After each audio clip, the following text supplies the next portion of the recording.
क्या पूछना चाह रहे थे बताओ इसमें।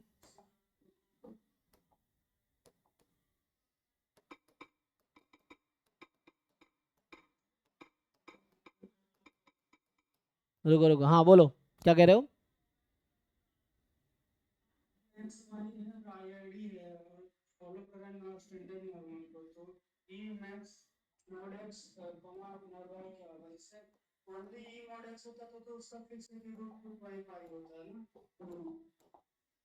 स्टैंडर्ड नॉर्मल थोड़ी होगा वो, मतलब स्टैंडर्ड डिस्ट्रीब्यूशन थोड़ी आएगा, वो तुम्हें निकालना पड़ेगा।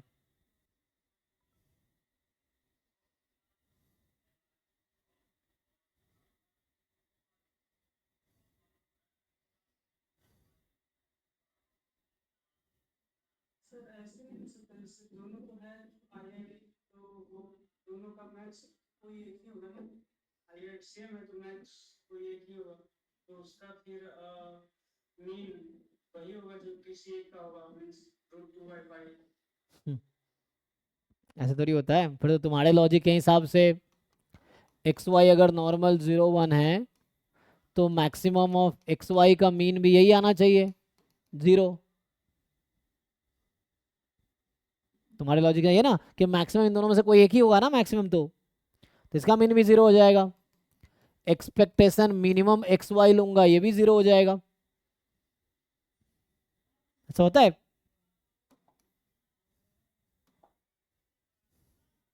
मैक्सिमम सेम फंक्शन थोड़ी, वो तो अलग फंक्शन है ना। तो मैक्स का फॉर्मूला आता है लिखना तुम्हें।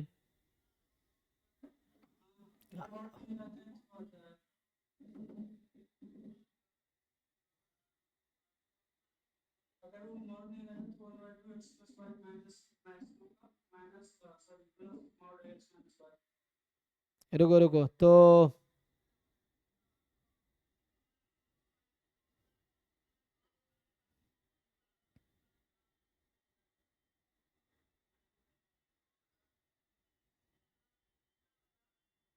एक मिनट रुको।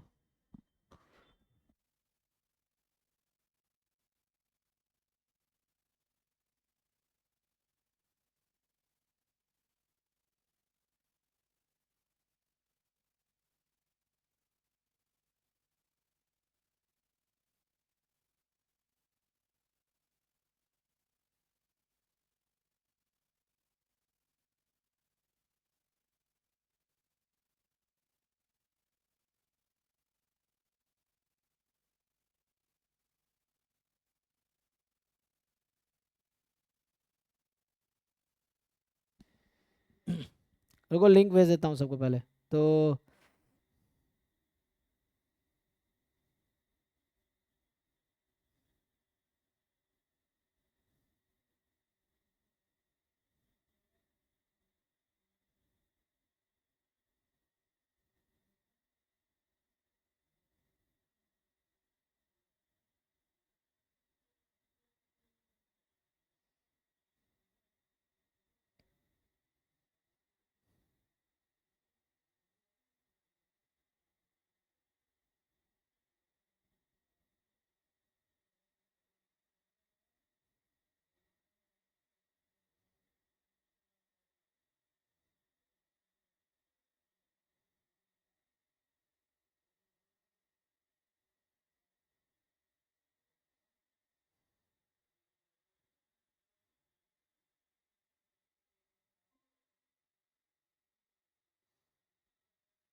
इसका तुमने कैलकुलेट किया था मीन क्या आता है, याद है? ये निकाल लोगे? तो मुझे बताओ इसका आंसर क्या आता है।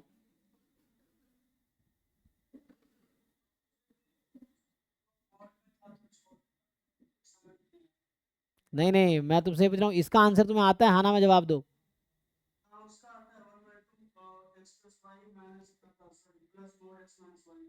तो वही करो ना, मॉड एक्स वाई में क्या दिक्कत है, वही चीज मॉड एक्स मॉड वाई में कर लो। इसमें क्या दिक्कत है? हाफ मैक्सिमम है ना, mod x plus mod y plus mod x minus mod y, क्या दिक्कत है, ये कर लो।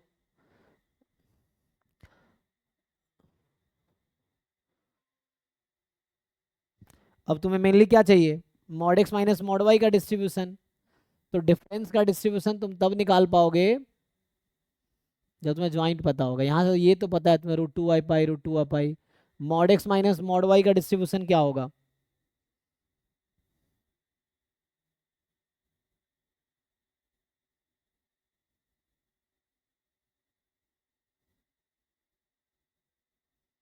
बताओ।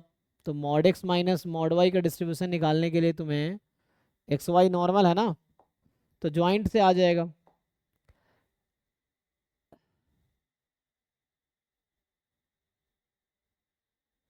मुझे लगा कोई डायरेक्ट स्टैंडर्ड आएगा, उसको अगर प्रूव करना पड़ेगा तुम्हें ना, उस मेथड जाना पड़ेगा। u बराबर है ना, अब मान लो v बराबर फॉर एग्जांपल मॉड एक्स या मॉड वाई, कोई एक ले लो। तो ये उस एक मेथड आता है, उससे अगर वो करना चाहो तो ये मेथड आगे अभी पढ़ाऊंगा मैं, अभी ज्वाइंट डिस्ट्रीब्यूशन कराऊंगा उसमें आएगा, ठीक है ना। तो ये उस मेथड से आएगा। वरना इसी में तुम देखो इसका मीन निकालना हालांकि मुश्किल नहीं है, लेकिन ज्वाइंट अभी तुम्हें इतना करने की जरूरत भी नहीं है ऐसे तो।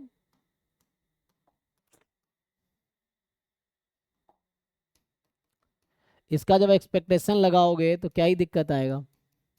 बस तुम्हें इसका चाहिए। एक्चुअली अभी तुम सब कुछ सीखे नहीं हो ना, तुम सब कुछ कर रहे हो लेकिन सीखे नहीं हो सब कुछ अभी। इसका मॉड आ जाएगा √2/पाई, इसका आ जाएगा √2/पाई। अब बचता है इसका मॉड क्या आएगा।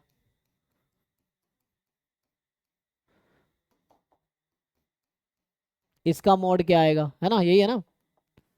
तो इसका मॉड जब हम कैलकुलेट करेंगे तो इसके लिए तुम्हें पता होना चाहिए ज्वाइंट वाला अप्रोच। अब यहाँ से मुझे अगर निकालना है तो मुश्किल तो नहीं है, लेकिन तुम्हें उसके लिए ज्वाइंट पता हो।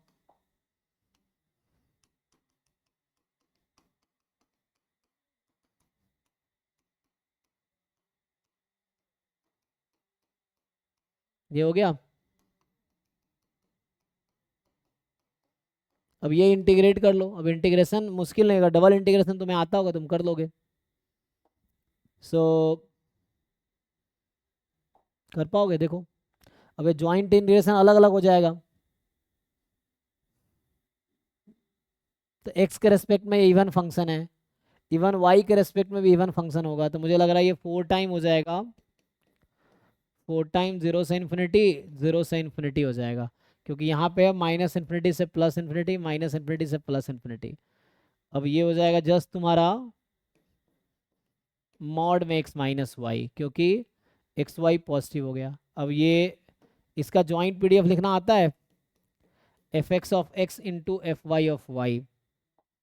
तो ये जब करोगे ना तो आ जाएगा आपका dx dy, ठीक है। अब ये इंटीग्रेशन कर पाओगे, डबल इंटीग्रेशन आता है तुम्हें कि नहीं? सॉल्व करो तो एक्स का पीडीएफ क्या होगा, 1/√2π e⁻½ वाई का होगा 1/√2π e⁻½ इसको कैलकुलेट कर लो, यहाँ से आ जाएगा, ठीक है। तो इसको हाँ करके देखो, नहीं तो आगे भी पढ़ो। तो हाँ जी, इनका डाउट से बताओ। तो इनका तो हो गया, बाकी नेक्स्ट आते हैं।